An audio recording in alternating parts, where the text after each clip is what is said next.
Eileen's gonna ride with me this time, huh? Well guys, we're back here to this hole again. I'm gonna let a little air out of the tire this time and see if we can get through it with a little less air pressure. We're down to 5 pounds. We'll try. Remember last time I was at 8 and I just could not get up over this. So we're gonna try here at 5 pounds. If I can't make it, we will try again at maybe like down to 3 pounds. So I need my camera girl. We'll see how we're gonna do. You gotta ride inside. She doesn't want to though.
Well guys, unfortunately we can only try 5 pounds because I had her cranked a little too hard and I had my first axle down. So we'll have to see. Maybe I got lucky and it just pulled out. That clip came out and she just pulled apart.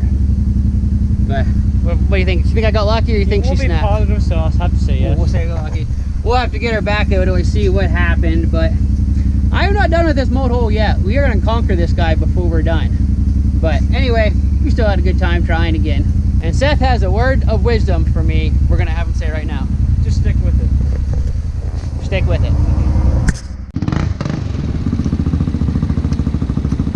You going right through it?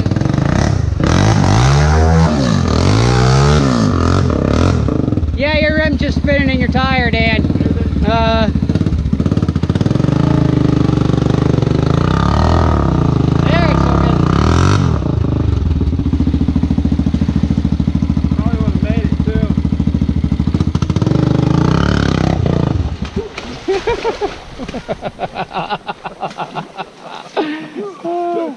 Hey, you got turned around. That was pretty slick, actually. You did that on purpose, didn't you?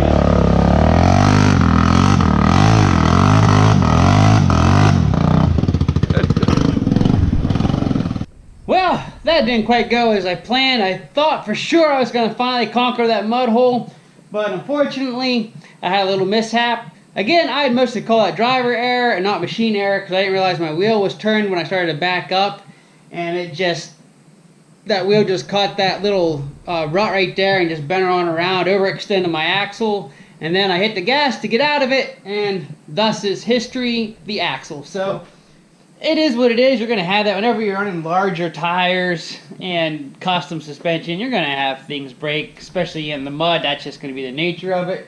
But no big deal. We'll go over here to the bench and I'll show you what the damage was. Well guys, here we go. Here is the damage. As you can see, the what actually was destroyed. Our shaft is good. It's good and tough. It didn't hold up. But what actually failed was our outer CV shaft. As you can see here, there are chunks of it that was in the ball joint. It just kind of shredded this. This is what, if you guys don't know, you have your joint here and then these little ball bearings ride in here. And then they are covered by they're supposed to be covered by this outer covering right here. Somewhat like that, the best you guys can see. Well, that's what shattered into pieces when I overextended. So, we'll see if my new axle will work. I might just be able to replace this joint. The rest of it doesn't look too bad. Although there is a little bit of damage here off metal focus on the outer spline. So I'd probably be safe just to go ahead and replace it. Well guys, unfortunately upon further inspection, you're not going to be able to see because of the light, I did damage the inside of the diff cup as well. So pretty much the whole axle is shot, but that means I won't be able to transfer this diff cup onto a new axle anyway. So that axle is officially in the scrap metal pile. Now I do have an East Lake stock replacement axle. This is not a heavy duty all balls one like Joe sends with his kits. But I had this axle since we ruined our diff cup. I'll be able to use this diff cup. So I just ordered an East Lake axle for $700 so that we can switch stuff out. Is it going to hold up any better? Well, if I can keep from overextending the axle by having the wheel crank as far as it was, we'll see how well it holds up. If it doesn't hold up, I do have the Rhino axle I was running in this guy. We'll just get a Rhino axle for $700. It'll be beefier. We'll switch the diff cups and we'll be good to go.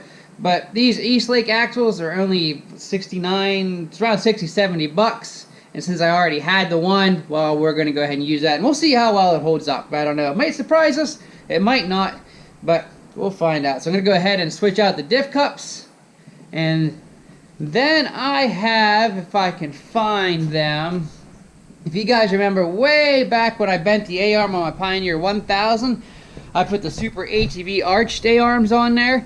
And I still happen to have these stops that came with the kit that go in here on the back of our tie rods and act as a tie rod stop. So what I did with the 500 didn't happen with the 1000, and obviously I didn't run these in the 1000 because I never ripped on it and gotten in a lot of mud. I'm going to see if these will fit on Mighty Mouse to act as that stop so that doesn't happen again. If we catch another rut, it won't turn that farther than what it should, and we should be good to go. If these don't work, probably head out to Greg's shop at some point and have him machine some of these so I can have some stops there and don't do it. I don't think these will be thick enough that I'll actually hurt my steering radius if they work, but they will keep this guy from being able to be grabbed by ruts, rocks, and then turned farther than what it's supposed to turn. And then we won't have that situation happen again. Alright, new axle was in, everything fit nice, went without a hitch. Now that that's in, I got this boot on our tie rod pulled apart, and we'll see if the spacer will fit in there. I need a light for you guys to see. I'm gonna need both hands anyway, so be right back. Alright guys, as I was hoping, I don't know how well you can see in there, but there is that steering stop. It fit right in there. I don't think you guys can see that, can you? I won't know till I watch this when I'm editing, but it snapped right on there, which I was hoping it did. So we're going to leave that in there to hopefully help solve our issue. We'll just have to wait and see. I'm gonna go ahead and crank the wheel clear to that side. We'll see if it's actually gonna work or if we're gonna need more than that. Ah, right there's the stop. I think that might be the ticket, guys. We're hitting the stop, and that's going to keep her from turning back. See, what happened before is because I didn't have that. You see, we get to this point where our tie rod is kind of in the center there, which means once it gets to that point, if you still have movement in this arm that it can travel up, there's nothing to keep that from going on around even more once you get past that center point. You're fine up, you know, until you get to there, but then after that, it can swing around. So that stop will stop it right there and keep it from being able to go back. So I think that'll solve our issue. And it doesn't look like we are going to cut down our turning radius any. So that is perfect. So I'm going to go ahead and probably pull the wheel so I can get that stuff a little easier on that side to pull the boot back. And we're going to throw this other one in the other side. And I think that will prevent what happened from happening again. Alright guys, the 500 is all back together. Went for a little test ride. Everything seems good. New axles back in. We got our steering stops back in. And yes, I do notice a little bit of a decrease in our turning radius. I can't turn quite as sharply. But again, with this guy, with it being such a short wheelbase, I'm not going to notice it on the trail. The only way that you notice is if you've ridden or drove one of these for years and years and you know how it turns, you're going to notice it a little bit, but it's not going to be anything drastic where it's going to hinder your riding experience. And I think to have a peace of mind about not overextending our axles again, I think it's worth it. I got the 600-pound springs in there, and I didn't have to turn the preload down near as far to get the same amount of height. So I'm going to ride with these for a little bit, see how it does. My initial impressions is she rides just as smooth as with the softer springs. I just don't have to use as much preload. So we'll ride this for a little bit. If we have to get a little more height, we can always take the shock mounting tabs here off the arm, rotate these up around a little bit, in essence giving us a little bit of a lift here in the rear end, and weld them back fast, and that would probably be a help too. But I'm not thinking we're going to need to with these heavier springs. I think we probably finally have this dialed in to be a good compromise. And you can see I still have quite a bit of preload here left, and my springs aren't compressed like they were with the 475. So I think these 600-pound springs are going to be the way to go. And I know it's a little bit hard to tell, but I did something else too. I kept noticing when I was watching that footage of me trying to get through the mud hole, both the first time and the second time, that my width was just perfect to put my wheels right down in the ruts. So what I actually did, I know it's probably hard to tell, but I actually took the 2-inch spacers off the back and then took the 1-inch spacers off the front and moved them to the back. So we're now running no spacers on the front and the 1-inch spacers on the back to keep us pretty even here. And I think what that may allow me to do is that little bit narrow width is going to allow me to kind of ride up out of the one side of the rut, so then I can make my way up through that mud hole. The only way we're going to know is to go hit it again. So keep an eye out for that video coming up. We're going to go round 3 of the mud hole and see if we can't get Mighty Mouse here to finally make it through it without breaking an axle or without getting stuck. So thanks for watching, liking, commenting, subscribing, all that fun stuff. You can check out the many ways to support my content in the description below.